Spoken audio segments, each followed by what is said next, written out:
वर्णिवेशरमणीय दर्शनम मंद्रहास्य रुचिराननाम्बुजं पूजितं सुरनरोत्तमेन धर्मनंदन मानुचित त्वं सुकान्तं कान्तं त्वं कान्तं सर्वदेवतं त्वं गते वेददेवत्वं त्वं वन्दे भक्तिदासः सर्व अवतारी सर्व कारणના કારણ આપણા સૌના મોક્ષિતામાં ઈશ્વરી ભગવાન શ્રી સ્વામિનારાયણ દક્ષિણ વિભાગ અધિષ્ઠાતા દેવ વડતાલવાસી શ્રી લક્ષ્મીનારાયણ દેવ હરિકૃષ્ણ મહારાજ સારા સુરત વિસ્તાર ઉપર જેમની કાયમ કૃપા દ્રષ્ટિ અમિત દ્રષ્ટિ વરસે છે એવા સુરત મંદિરમાં વિરાજમાન નારાયણ મુનિદેવની આજની ત્રિમાસિક સભામાં ઉપસ્થિત ધર્મકુળ આશ્રિત વાલા સર્વે અમારા સંતો પાર્ષદો શ્રીજીના ગાડીલા ધર્મકુળ આશ્રિત વાલા સર્વે સત્સંગી હરિભક્તો સર્વ ધર્મ પ્રેમી સજ્જનો સર્વ મોક્ષભાગી જીવાત્મો દરેક ભક્તજનોને અમારા હૃદયપૂર્વક જય વાલા ભક્તો, ભગવાન શ્રી હરિની અસીમ કૃપાથી આજે સુરત શહેરની આંગણે ત્રિમાસિક સત્સંગ સભાના માધ્યમથી જીવાત્માને ભગવાનની પ્રાપ્તિનો માર્ગ સુલભ થાય અને આ જીવન એ સાર્થક થાય એના માટે જે દાખલો કરવો એના માટેનો જે અવસર એ આપણને મળ્યો છે. જીવનની અંદર જીવાત્માને ઘણી બધી વખત એવી દુવિધા અથવા તો મૂંઝવણ અનુભવાતી હોય કે જ્યારે મનની અંદર અનેક પ્રકારના દ્વંદ્વ ચાલતા હોય. વ્યવહારિક જીવનમાં પણ તમે અનુભવ કરી શકતા છો કે એક બાજુ આપણને ગમતું અથવા તો આપણને જે પસંદ હોય એવો વિષય હોય અને બીજી બાજુ આપણને નિરોગી કરે એવી કડવી ઔષધિ હોય. તો ત્યારે મનની અંદર અને બુદ્ધિની અંદર દ્વંદ્વ ચાલતું હોય. દ્વંદ્વ એટલે વિવાદ ચાલતો.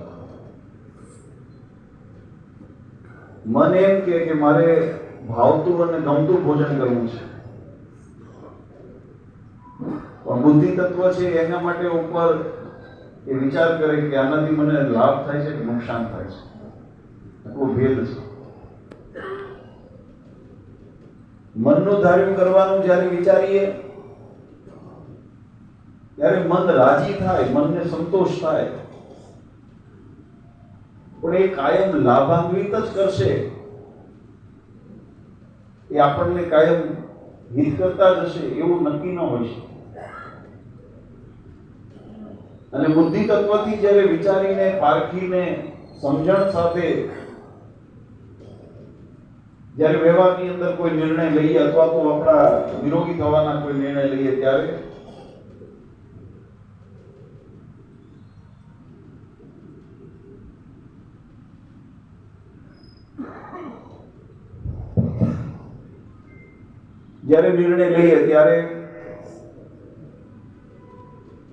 એમાંથી એક વસ્તુ નિર્ધારિત હોય કે જેની અંદર જે હેતુ માટે કાર્ય કર્યું છે હેતુ એ સાર્થક થતો હોય છે. આ વાત એટલા માટે કરવાની થાય કે જીવનની અંદર જેમ વ્યવહારની અંદર આપણને દુવિધાઓ આવતી હોય અથવા તો દ્વંદ્વ થતા હોય એમ સત્સંગ માર્ગની અંદર પણ ઘણી વખત આપણને આવી પરિસ્થિતિ નિર્માણ થતી હોય છે. અને એવી જ્યારે પરિસ્થિતિ નિર્માણ થતી હોય, એક બાજુ આપણને સંસારિક દ્રષ્ટિએ ક્યાંક માન મળતું હોય, ક્યાંક મોટપ મળતી હોય, અથવા તો ક્યાંક સ્વાર્થ સિદ્ધ થતો હોય, ક્યાંક લોભ સિદ્ધ થતો હોય, એને કરીને જીવાત્મા એ દિશાની અંદર આકર્ષાતો હોય. એટલે આપણી જાડી ભાષામાં કહીએ તો માન પાન હાર ને પ્રસાદ જ્યાં મળતું હોય ને ત્યાં લોટવા માંડીએ. આ સત્સંગની અંદર એક વિષય આવો પણ હોય છે. અને બીજી બાજુ જેમ ઔષધિ હોય, કડવી હોય, પણ નિરોગી કરવા માટે કારગર ઉપયોગી થાય, એમ જીવનની અંદર ભવરોગ મટાડવો હોય તો એના માટે ભવરોગનું નિવારણ થાય એવી ઔષધિ છે. તો એ ભગવાનની આજ્ઞાનું પાલન કરીને ભગવાનની કરેલી ભક્તિ, સમજણ મહાત્મ્ય સહિત ભગવાનની કરેલી ભક્તિ એ આ ભવરોગ મટાડવાનું ઔષધિ છે. ને એની અંદર ઘણી વખત સારા અને કડવા બંને અનુભવ થતા હોય. ઘણી વખત શુગર કોટેડ કરીને આપીએ, ઘણી વખત એમને ક્વિનાઇન ગોળી પકડાઈએ, પણ એ અનુભવ એ નિરોગી કરવા માટેનો છે. તો મન એક બાજુ આકર્ષાતું હોય, અને ઘણા તમે જુઓ સત્સંગના નામે પણ, ધર્મના નામે પણ એ પોતાની સમજણથી એમ માનતા હોય કે અમે ધર્મ આચરણ કરીએ છીએ, અમે ભગવાનનું ભજન કરીએ છીએ. પણ વચનામૃતની અંદર મહારાજે આ વાત બહુ સુંદર રીતે સમજાવી. મહારાજને જ્યારે પ્રશ્ન પૂછવામાં આવ્યો ભગવાનના સ્વરૂપમાં હેત કેવી રીતે થાય, હેતના શું પ્રકાર, મહારાજે કીધું 4 પ્રકારે હેત થાય. એમાં સ્વાર્થે કરીને, લોભે કરીને થાય, રૂપે કરીને થાય. ક્યાંક મહારાજ કે પણ એ બધા જે બાહ્ય જે દ્રષ્ટિથી ઉભા થયેલા જે હેત છે ને એ જાજુ ટકતા નથી. મહારાજ એક વખત ગઢપુરની અંદર સભા કરીને બેઠા હતા. સભાની અંદર મહારાજે બહુ સુંદર એક પ્રશ્ન પૂછ્યો. મહારાજ કે અજ્ઞાનનું રૂપ કેવું છે? અજ્ઞાનીમાં અજ્ઞાની કોણ ગમે? આ જગતની અંદર આમ તો કોઈને અજ્ઞાની કહેવા જેવું નથી રહ્યું હવે. અને બધા ડાયા છે, અને ડાયા કરતા ઉપર દોડ છે. એટલા માટે કહું છું આ વાત કે પહેલા તો પોતાનું જ્યાં સુધી સમજણ ન હોય, જ્ઞાન ન હોય, ત્યાં બીજા ભગવાનના કરેલા કાર્યોની અંદર પણ ડાપણ કરતા હોય. આમ નહીં આમ કરાય તો ભગવાનને વધારે સારું થયું હોત, આમ એટલે એ દોઢ જ કહેવાય. ભગવાનની પ્રાપ્તિનો માર્ગ દોઢ ડાપણનો નથી, કેવળ ડાપણનો છે. ભગવાનને જો પામવા હોય, જીવાત્મા માટે મોક્ષને પ્રાપ્ત કરવું હોય, આપણે સ્તુતિની અંદર કહી છે ને, અને શું કહેવાય, આપણે નિષ્ણાત સ્વામીએ જે કીર્તનની અંદર લખ્યું, હાથ જોડી રહેજો હજુર રે, કરી ડાપણ પોતાનો. અહીંયા ડાપણની જરૂર કરવાની નથી. ત્યાં ડાપણ જ્યાં કરવાનું હોય ત્યાં કરજો. તમારા વ્યવહારની અંદર, જ્યાં ગૃહસ્થ આશ્રમની અંદર, પરિવારની અંદર, સમાજની અંદર જ્યાં જરૂર પડે ત્યાં વાપરજો, એની ના નથી. એનું કારણ છે કે જ્યાં આપણી બુદ્ધિ ન પહોંચે ને એ જ આપણી બુદ્ધિનો વિષય નથી.